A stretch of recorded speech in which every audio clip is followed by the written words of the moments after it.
டெல்லி 2026 மாணவர் போராட்ட களம் எப்படி இருக்கிறது? போராட்டத்தில் ஈடுபட்டிருப்போர் எழுப்பும் கோரிக்கைகளின் முக்கியத்துவம் என்ன? ஒரு நாள் களத்திலிருந்து பார்த்ததை நம்மோடு பகிர்ந்து கொள்கிறார் புதிய தலைமுறை ஆசிரியர் சமஸ். டெல்லி ஜந்தர் மந்தர் பகுதியில் போராட்டத்தினுடைய மைய நிலத்தில் இப்ப நாம இருக்கோம். எந்த ஒரு போராட்டத்தையும் மதிப்பிடுவதற்கோ அளவிடுவதற்கோ ஒரு நாளாவது அந்த போராட்ட களத்துக்குள்ளார இருக்கணும். நாம ஒரு முழு நாள் இந்த இடத்துல நாம இருக்க போறோம். இங்க போராட்டக்காரர்கள் அவர்களுடைய எண்ணங்கள் என்னவா இருக்கு, என்ன ஓட்டம் என்னவா இருக்கு, அவர்களுடைய அபிலாஷைகள் என்னவா இருக்கு, அவர்களுடைய கோபம் என்னவா இருக்கு, அவர்களுடைய முழக்கங்கள் என்னவா இருக்கு, அவர்களுடைய கோரிக்கைகள் என்னவா இருக்கு, இந்த அரசிடமிருந்து அவர்கள் எதிர்பார்க்கக்கூடியது என்ன, அதை நாம பார்க்கலாம்.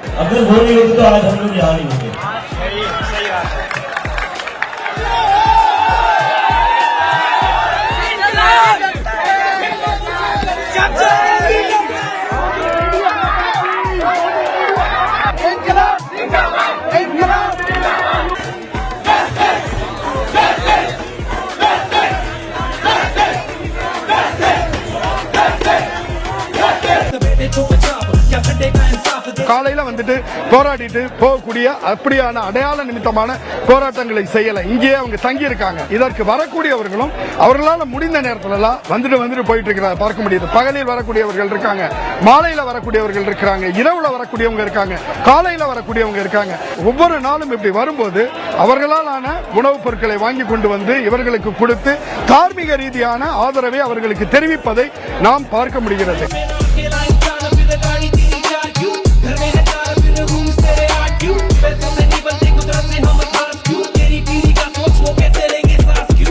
நிறைய பேர் வந்து தங்களுடைய நண்பர்களோட குடும்பங்களோட தொடர்ந்து இங்க வந்துகிட்டே இருக்கிறத பார்க்க முடியுது. மக்கள் வந்து ஒரு விதத்துல இந்த விஷயத்துக்கு தார்மீக ரீதியான ஆதரவு கொடுப்பதுங்கிறது மிக முக்கியம் அப்படின்னு நினைக்கிறாங்க. அதாவது கல்விக்காக போராடக்கூடிய மாணவர்கள் தேர்வு முறைகேடு அப்படிங்கிறது ரொம்ப முக்கியமான ஒரு விஷயம்.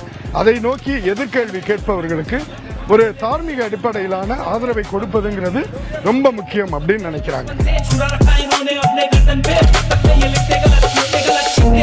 நம்ம என்ன பண்ணிட்டு இருக்கோம்? we should support the student movement. யாருக்காக பண்றாங்க? நம்ம ஃபியூச்சர், நம்ம கிட்ஸ்க்காக பண்றாங்க. So அதனால I just came up to support this kid. எங்களால 3 தடவை ஹெல்ப் பண்றாங்க. யாரை வாங்கிட்டு வந்தா கூட நம்ம தான் தூக்கிட்டு வரோம். இது எங்களால முடிஞ்சது. எங்களால அதுல நாங்க ஹெல்ப் பண்ணிட்டு இருக்கோம். எங்க ஸ்டூடண்ட்காக தான்.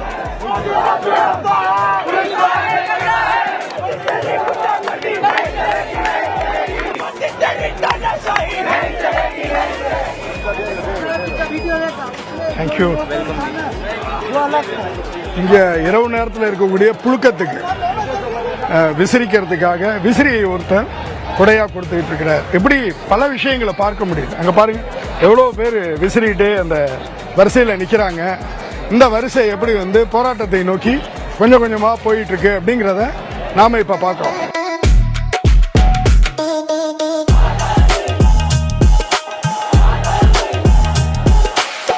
நாம நிற்கும் போது தமிழ்நாட்டில் ஜல்லிக்கட்டு போராட்டம் எத்தகைய ஒரு உணர்வை, எத்தகைய ஒரு போராட்ட வடிவத்தை எடுத்திருந்ததோ அத்தகைய தன்னெழுச்சியான ஒரு போராட்ட வடிவத்தை இங்க எடுத்திருக்கிறத நாம பார்க்க முடியுது.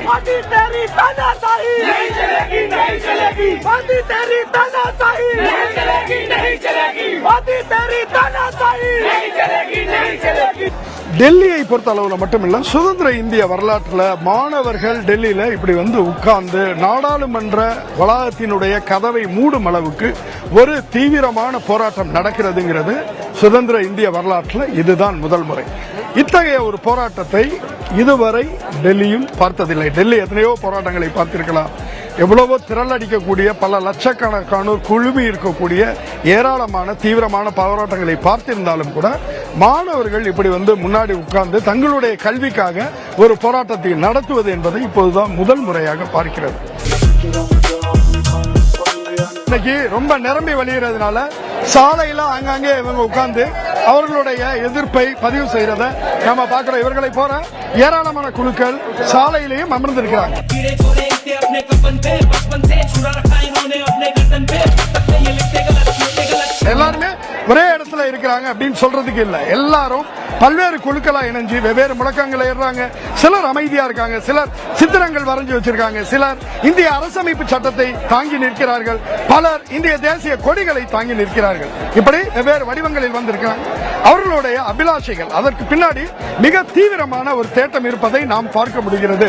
இந்தியாவினுடைய 2 முக்கியமான பிரச்சனைகள் மீது இவர்கள் கவனத்தை திருப்பி இருக்கிறார்கள். ஒன்று, இன்றைய உயர்கல்வி என்பது நுழைவுத் தேர்வு மயமாவது. அதாவது 12 வருஷம் பள்ளிக்கூடத்தில் படிச்ச படிப்பு ஒண்ணும் இல்ல, நுழைவுத் தேர்வு வழியாதான் இந்தியாவினுடைய நல்ல உயர்கல்வி நிறுவனங்கள்ல இனி இடம் படிக்க முடியும், மருத்துவம் பொறியியல் இடங்களை அந்த வழியில் தான் சென்று எடுக்க முடியும் அப்படிங்கக்கூடிய அந்த நிலைமைக்கு எதிரான ஒரு உரத்த குரலை இவர்கள் உருவாக்கி இருக்கிறார்கள். இரண்டாவது, அருகிக் கொண்டே இருக்கக்கூடிய வேலை வாய்ப்புகள், வேலை வாய்ப்புகள் குறைஞ்சிக்கிட்டே இருக்கு. அன்எம்ப்ளாய்மெண்ட் ஒரு பெரிய பிரச்சனையா உருமாறி கொண்டிருக்கிறது. அந்த விஷயத்துக்கு எதிராக இவர்கள் மிக முக்கியமான கவனம் பாய்ச்சி இருக்கிறார்கள்.